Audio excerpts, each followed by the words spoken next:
Should encryption technologies in use have limits placed on them by the U.S. government in instances involving threats to national security so that access is enabled through a backdoor?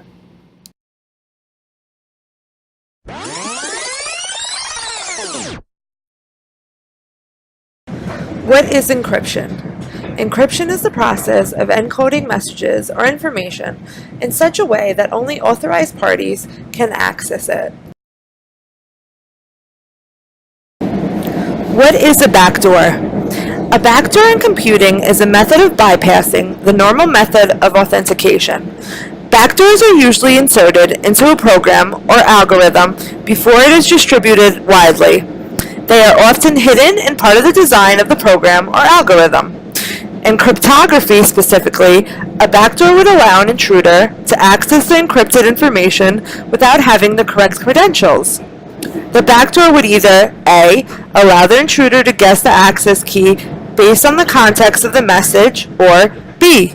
allow the intruder to present a skeleton key that will always grant him access. When researching on the topic of encryption technology versus the U.S. government, one can learn that encryption technology does more good than harm the government believes it causes. Should encryption technology in the U.S. have limits placed on them by the U.S. government in instances involving threats to national security so that access is enabled through a backdoor? The answer is no, because of various reasons such as national security concerns, privacy concerns, and law enforcement abuse. Encryption is the process of encoding messages or information in such a way that only authorized parties can access it. The primary purpose of encryption is to protect the confidentiality of digital data stored on computer systems or transmitted via the internet or other computer networks. Modern encryption algorithms play a vital role in the security assurance of IT systems and communications, as they can provide not only confidentiality, but also the following key elements of security, such as authentication, which means the origin of the message can be verified, integrity, proof that the contents of the message have not been changed since it was sent, and non-repudiation, which means the sender of the message cannot deny sending the message. The government wants to place limits and create a backdoor so that they have access to all this information. The first argument we're bringing to you today is privacy.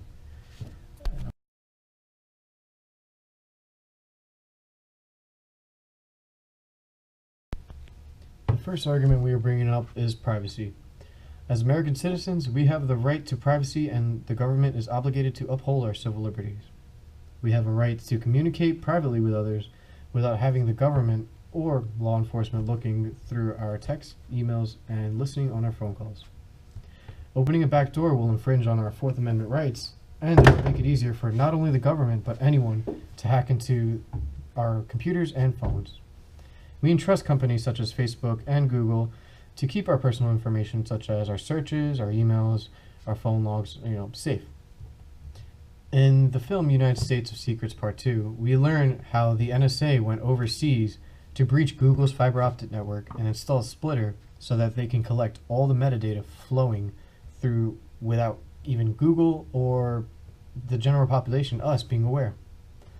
Similar things happened with AT&T, how they were forced to build a separate and secret room for the NSA so that they can collect all the cellular data of its users. Yes, with all that metadata, they can stop or investigate possible threats to the United States. It says on the door, and what's mysterious about it is there's no door handle. So it looks kind of odd. Klein began to investigate. I traced the cabling coming out of the room. I could not find direct cabling going from the secret room to the phone switch. The cabling all seemed to go upstairs. Upstairs on the 7th floor was where AT&T handled internet traffic. What Mark Klein found was an infrastructure that suggested that the government was copying all traffic going through the AT&T internet backbone. Klein got hold of engineering drawings that showed the cables he had traced were going to a device called a splitter. The splitter is basically a glass prism. So you put a cable in there, the light beam goes in there, and it's split like that. One half was going to the secret room, and the other half was going to its normal assigned destination, but it's been copied in the process. And this was important because if one can split the light or divert the light out of one of those networks, one can copy everyone's traffic on the network. It's kind of unfathomable amount of information. The internet chops everything up into little data packets. So there's your email, your web browsing, photos you might be sending. This is a huge dragnet operation. But the reason we are bringing up these examples is because if there were limits on encryption technology and backdoors were allowed, people presenting those threats can also find their way into these backdoors, and then they have all that metadata which they can use to do real harm to the innocent Americans who were unaware that all of their data was collected in the first place.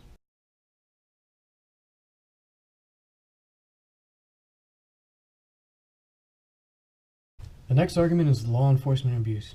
Putting these powerful tools of a backdoor into the hands of law enforcement agencies that have a history of biased policing will compound existing disparities. In other words, many people believe law enforcement won't stop at solely using their backdoor to combat current crimes, but continually eavesdrop on the conversations of everyone to prevent future crimes. We learned that this was already happening in Santa Cruz, California, by listening to the TED Talk by Donnie Fowler and Zach Friend. They discuss how law enforcement is using the metadata collected from everyone to pinpoint where possible crimes might take place and prevent them.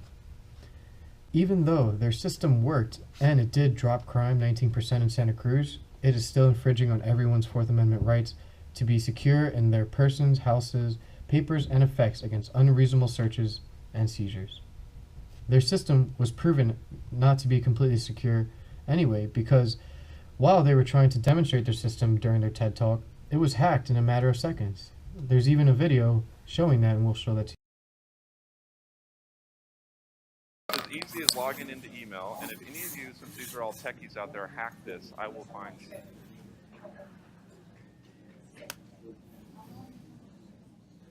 Ah, somebody hacked it.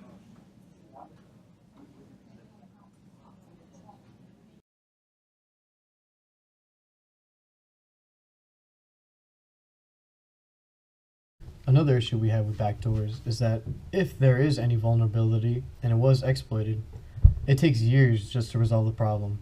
For example, when the researchers found a security flaw in the National Institute of Standards Technology cryptography standard in 2007, it wasn't completely resolved until 2014. 7 years is a long period of time that terrorists can utilize. On the other side of the debate, intelligence agencies argue that backdoors can be kept secret and sufficiently complex so that their unauthorized use is highly unlikely. However, if we look at the history of how successful the intelligence agencies have been, we have seen numerous occurrences of when they have failed. For example, according to the article, When Backdoors Backfire, published in The Economist in the summer of 2015, it became known that the Office of Personnel Management, which stores sensitive data of 20 million federal employees, had been breached allegedly by the Chinese. Some say it was the biggest disaster in American intelligence history, and some would even argue that it was worse than the data breach by Edward Snowden. Even if the government does achieve a backdoor, terrorists will use technology made outside the United States jurisdiction. However, if this does happen, security agencies will lose access to all that metadata of the terrorists because they won't even be on US servers anymore. The recent terror attacks in Paris is a good example of this because the terrorists knew that their data would be collected by servers, so instead they used their own unknown private software to perform their task in secrecy. We finish off our debate with our final argument of security concerns. Government agencies such as the National Security Agency believe that if communications were heavily encrypted, the agency cannot do its work to protect the country. However, that isn't actually the case, because in 2009, the CIA, FBI, and the New York Police Department were able to seize a plan to detonate a bomb in the subway system. And they were able to do that without accessing encrypted data Just by performing basic police work of working together, sharing intelligence, and following up on tips of informants, they were able to stop Al Qaeda. The main argument being made on the topic of national security is that if the government has a backdoor, anyone else, if they tried hard enough, can also make use of this backdoor. By other people, we mean enemy governments, terrorists, and just basic other people with malicious intent. By creating a backdoor, the internet is less secure, and we become vulnerable to these people, allowing terrorists to make even more successful attacks. ISIS even produced a tutorial that lists the top 5 safest encryption tools, all made by companies outside the US. People with malicious intent could take advantage of these backdoors created for uses of espionage as well. An article on internet security systems from InfoWorld talks about the use of backdoors to remotely control laptops. For example, many laptops have webcams and microphones, so with backdoors installed, people can watch and listen to everything you do without you even aware. Another argument that is made is that the government shouldn't place limits on encryption technology just for a small collection of people, any more than they should place limits on other items used for crimes, such as cars used for getaway vehicles or shovels to bury evidence. Yes, I'm even throwing in shovels because it's pretty much the same thing. It's some type of device that someone is using to commit a crime. Doesn't matter what it is, but it's still being used to commit a crime.